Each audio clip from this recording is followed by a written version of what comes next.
By now, I hope you've heard about Section 230. If not, it is a key item on the U.S. legislative agenda. And the question is, should Section 230 be revoked? We all know President Biden and former President Trump don't agree on much. But they both agree that Section 230 should be revoked. Section 230 should be revoked. Remove or totally change 230.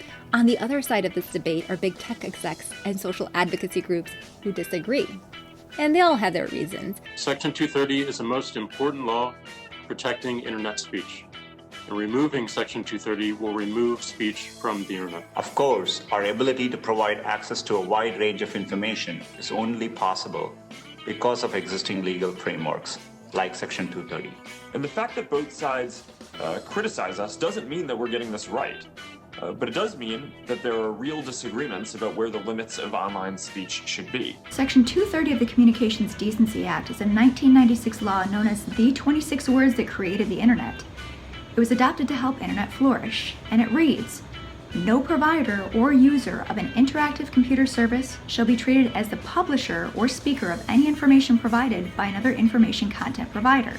The law gave internet platforms blanket immunity for content posted by users. Of course, there are exceptions like making sure copyrighted materials are taken down and the like, and that's why Facebook can't get into trouble for running false ads, why Yelp and Airbnb can't get into trouble for false reviews, why Craigslist can't get into trouble for bait and switch listings, and the list goes on. Contrast that with TV channels, radio shows, or even newspapers. They can get into trouble for publishing defamatory statements and the like. A little known fact is that this law was also intended to give internet platforms a sword that would let them moderate their communities how they wished and allowed them to take action against objectionable content while shielding them from liability from doing so. Over the years, however, internet platforms really haven't used a sword. Consequently, many blame internet platforms for creating divisiveness across the globe.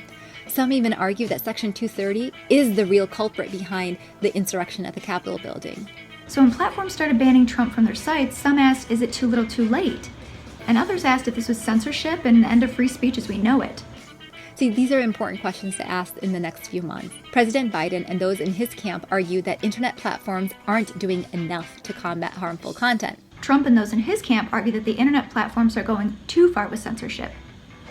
Big tech execs and social advocacy groups argue that removing Section 230 protections could disproportionately harm and silence marginalized people whose voices have been historically ignored by mainstream press outlets. The fear is that if Section 230 protections are revoked, then internet platforms will begin to more aggressively moderate content since they will become liable, which would hamper speech and the views of the little guys. So what do you think? Should Section 230 be revoked? Or maybe it just needs to be reformed?